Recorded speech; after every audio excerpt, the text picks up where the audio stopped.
అరే అల్లుడు ఉండు, నెమ్మది నెమ్మది. అయ్యో ఏమైంది రే మునికన్నా? ఏమైందిరా? ఏం కాలేదులేమ్మా. ఏమైందన్నా? రా.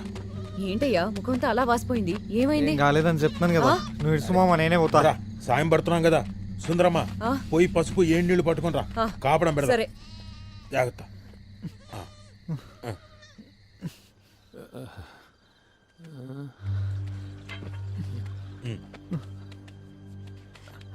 ఏరా మునికన్నా కొట్టారాయా? ఏరా అంతా ఏం లేదు ఆయన. పోలీస్ స్టేషన్లో వాళ్ళు ఏం చేస్తారో నాకు అన్నీ తెలుసురా. పోలీసులు రే మునికన్నా, మీ నాయన నీకేం చేసి పెట్టలేకపోయాడురా? ఆడు కొడుకుని పొలంలో ఆడు మనుషుల ముందే అవమానించేలా కొట్టా. ఇది కూడా చేయకపోతే ఇంకా ఆడేం తండ్రి. ఏం పర్లేదులే నాయన, నేను వచ్చాను కదా.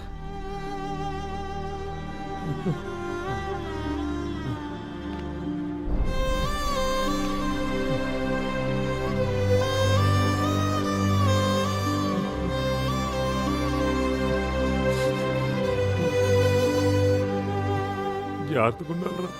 అంత జాగ్రత్తగానే ఉన్నాను నాయన. ఏమో కప్పుకొని ఉంటాడు చూడు. వస్తా ఉండా.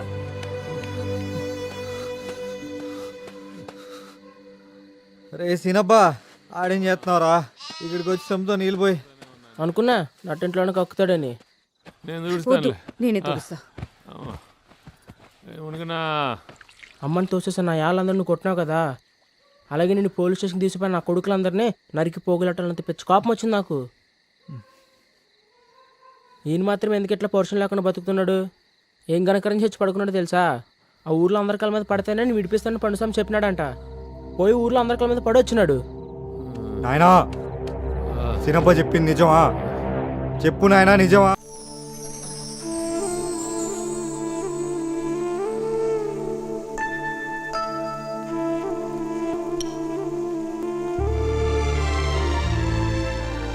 ఎవరు?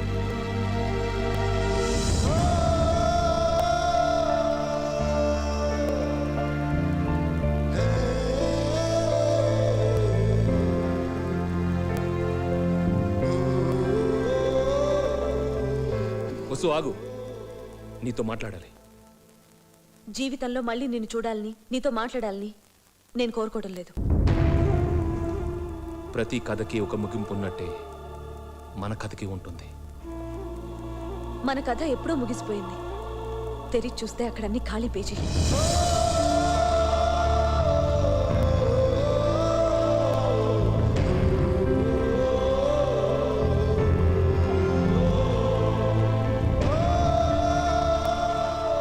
ఇంట్లో నుంచి వెళ్తానేమో కానీ నీ మనసులో నుంచి వెళ్ళను.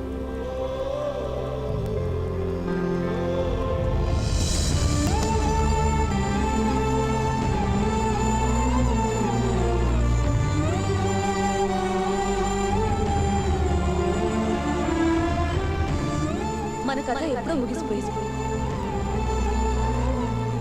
జీవితంలో మళ్ళీ నేను చూడాలి, నీతో మాట్లాడాలి నేను కోరుకోవడం లేదు.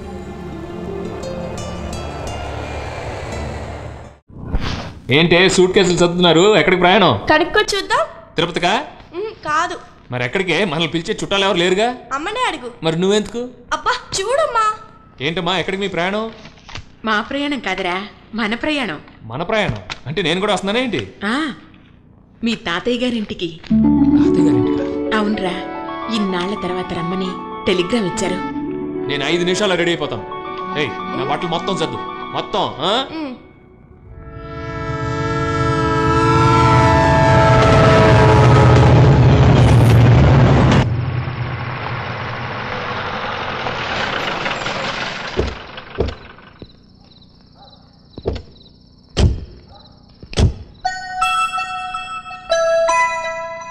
బొంబాయి నుండి వచ్చాం.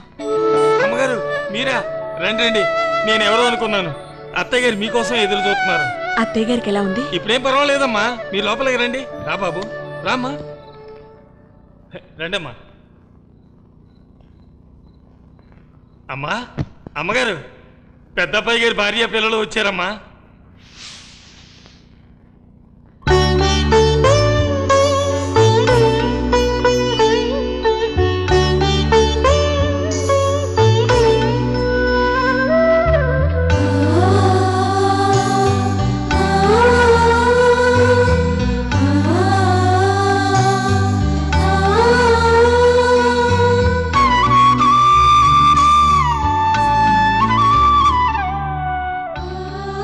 పేరేమిటమ్మా? చిత్ర. ఏం చదువుకుంటున్నావు? 8th. బాబు, నువ్వేం చదువుకుంటున్నావు? లా పూర్తయింది నాయన. అయితే చిన్నబాబు గారు ఆయనమాట. రత్నాల్లాంటి బిడ్డలకని వీళ్ళతో జీవితాన్ని పంచుకునే అదృష్టం లేకుండా పోయింది వాడికి. ఏంటండి అమ్మగారు ఇది? రాగానే మీరు ఇలా బాధపడితే వాళ్ళ మనసు కట్టంగా ఉండదు. అయినా నాకు తెలవక అడుగుతాను, డాక్టర్ గారు ఏమని చెప్పారు? మిమ్మల్ని విశ్రాంతి తీసుకోమన్నారు కదా, పడుకోండి అమ్మా. సరే, కోడలికి గది చూపించు. అమ్మగారు అంతేనండి, 5 రోజులు కనపడితే చాలండి, ఎక్కడ లేని ప్రేమ పొంగుకు వచ్చేస్తుంది. ఎంతైనా రక్త సంబంధం కదండి, ఎక్కడికి పోద్ది?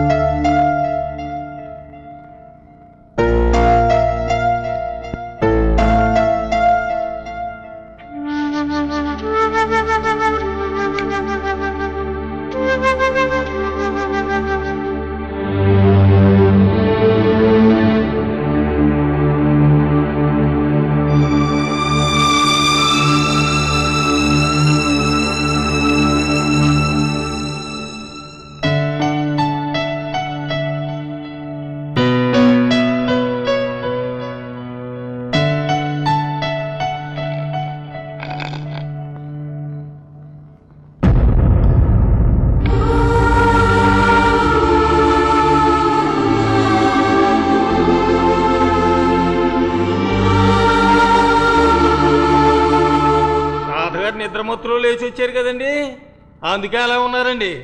తెల్లారితే అన్నీ సర్దుకుంటాయండి. పొద్దునే మాట్లాడుకుందాం, మీరు పడుకోండి. ఏంటమ్మా ఇది? వాళ్ళు పిలిస్తేనే కదా మనం వచ్చాం. ఇలా పిలిచి అవమానిస్తే ఏంటి అర్థం? కోప్పడకురా. నాన్నమ్మకు ఆరోగ్యం బాగాలేదని పిలిచారు కానీ మన మీద ప్రేమతో కాదని తెలిసిపోయిందమ్మా. మనం వెళ్ళిపోదామ్మా, మనకేం లేవని. ఉన్నాయిరా, అన్నీ ఉన్నాయి. కానీ సొంతమని చెప్పుకోవడానికి ఎవ్వరూ లేరు. అయిన వాళ్ళు లేకుండా బ్రతకడం ఎంత కష్టమో నీకు తెలీదు. మీ నాన్నగారు ఉన్నన్ని రోజులు మనందర్నీ తాతయ్య గారి దగ్గరకు తీసుకురావాలని ఎంత తపన పడ్డారో తెలుసా? ఇన్నాళ్లకి ఆ అవకాశం వచ్చింది. మీ నాన్నమ్మను చూసావుగా, మనల్ని చూడగానే ఎంత సంతోషపడ్డారు. అవునన్నయ్య, నానమ్మ నా చేయి పట్టుకొని నీ పేరేంటమ్మా అని అడగగానే నా కళ్ళల్లో నీళ్లు తిరిగాయి తెలుసా? అందుకే మనం ఇక్కడుండాలి. ఉన్న 4 రోజులు అందరితో కలిసిమెలిసి ఉండరా.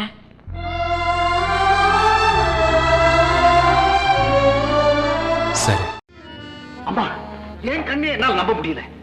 இது ஊரார் கண்களுக்கு தெரியறதுக்கு முன்னாடி நாம உடனே ஒரு முடிவு செய்தாலும். சரி, என்ன செய்யணுமா அதை நீயே செய்.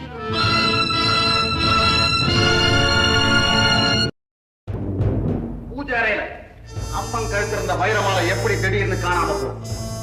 எத்தனையோ தலைமுறையா எங்க வம்சத்துக்கு கவசம் போல இருந்த அந்த தெய்வத்தோட வைரமாலை அது இப்ப காணாம போயிருக்குன்னா இந்த ஜமீனுக்கு ஏதோ விபரீதம் நடக்க போகுதுன்னு தான் அர்த்தம். அதை நான் தடுத்து எழுதிடுவேன். யாரோ நல்லா தெரிஞ்சவங்க தான் அதை திட்டம் போட்டு திருடுறாங்க. எடுத்தவங்க யாரா இருந்தாலும் உடனே வந்து உண்மையை ஒப்புக்கொண்டா அவங்களுக்கு உயிர் பிச்சை கிடைக்கும்.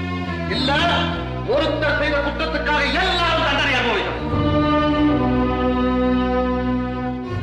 மரியாதையா உண்மையை சொல்லிடு. பெரியதுரை, இங்க இருக்கிறவங்க எல்லாரும் எத்தனையோ வருஷமா நம்ம கிட்ட விசுவாசத்தோட வேலை செஞ்சுக்கிட்டு வர்றாங்க. அவங்கள சந்தேகப்படுறது, யாரையும் சந்தேகப்படக்கூடாதுன்னா அந்த வைரமாலைங்க இந்த காரியத்தை இவ்வளவு தைரியமா செய்யணும்னா யாரோ புதுசா வேலைக்கு சேர்ந்தவங்களா தான் இருக்கணும். புதுசா? அப்படி யாருங்க வேலைக்கு இருக்காங்க? அம்மா, நேத்து காலையில பூஜை பண்ணது யாரு? லதா.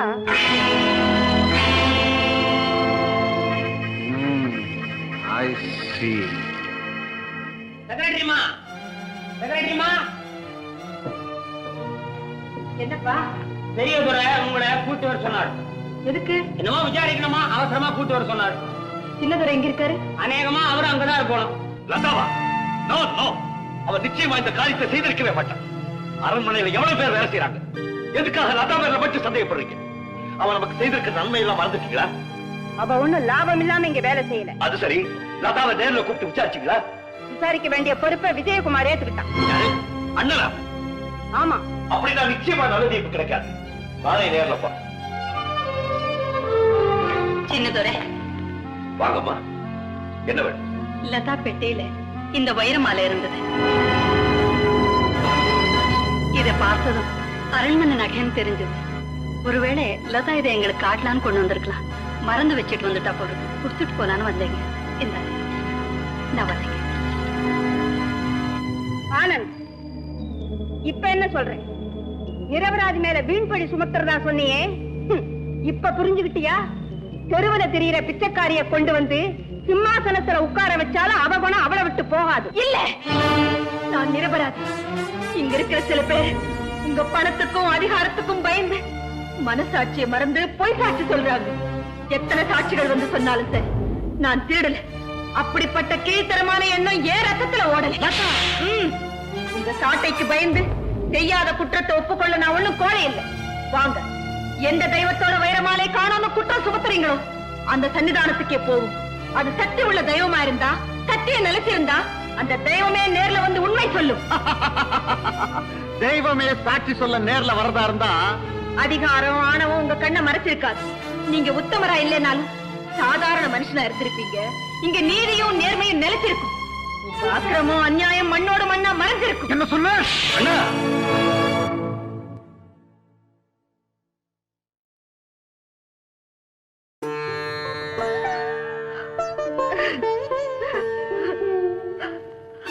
ஒரு பொண்ணை கை தொட்டு அடிக்க உனக்கு வெக்கமா இல்ல? குற்றவாளிக்கு பறிஞ்சு பேச வந்திருக்கிய உனக்கு வெக்கமா இல்ல? குற்றத்தை நிரூபிக்கிறதுக்கு முன்னால் அவளை தண்டிக்க உனக்கு எந்த அதிகாரம் கிடையாது. ஆனால் இது விசாரணை. இங்க வேண்டியவங்க வேண்டாதவங்க வேறுபாடே கிடையாது. அவளை குற்றவாளி நிரூபிக்க உனக்கு என்ன ஆதாரம் இருக்கு? அவன் நிரபராதின்னு சொல்றதுக்கு உனக்கு என்ன ஆதாரம் இருக்கு?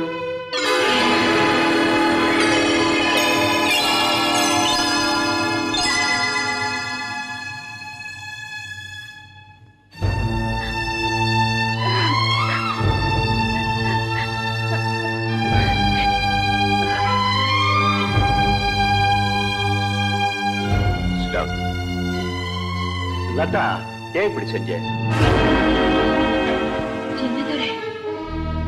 அப்படி உனக்கு என்ன அவசியம் வந்து? உனக்கு ஏதாவது வேணும்னா என்கிட்ட கேட்டிருக்கலாம். என்ன சொன்னீங்க? அவங்க சொன்னதே நீங்க இப்படி திருப்பி கேக்குறீங்கல்ல? நான் அதை நம்பல. ஆனா நகை உன் வீட்டுல இருந்ததா உங்க அம்மா தான் கொண்டாந்து கொடுத்தாங்க. கிடைக்கும் சின்னதுரை, கிடைக்கும். நீங்க நினைச்சா எங்க வீட்டுல மட்டும் இல்ல, என் கழுத்துல இருந்து கூட கிடைக்கும். ஏன்னா நீங்க பணக்காரங்க, உங்களால எதையுமே சாதிக்க முடியும். ஆத்திரப்படாம நான் சொல்றத கேள். வேண்டாம் சின்னதுரை, வேண்டாம். நீங்க எதுவுமே சொல்ல வேண்டாம். கொஞ்ச நேரத்துக்கு முன்னாடி ஒரு வார்த்தை சொன்னீங்களே, அதை என் உயிருள்ள வரைக்கும் நான் மறக்கவே மாட்டேன். வேண்டாம் சின்னதுரை, வேண்டாம். நீங்க எதுவுமே சொல்ல வேண்டாம்.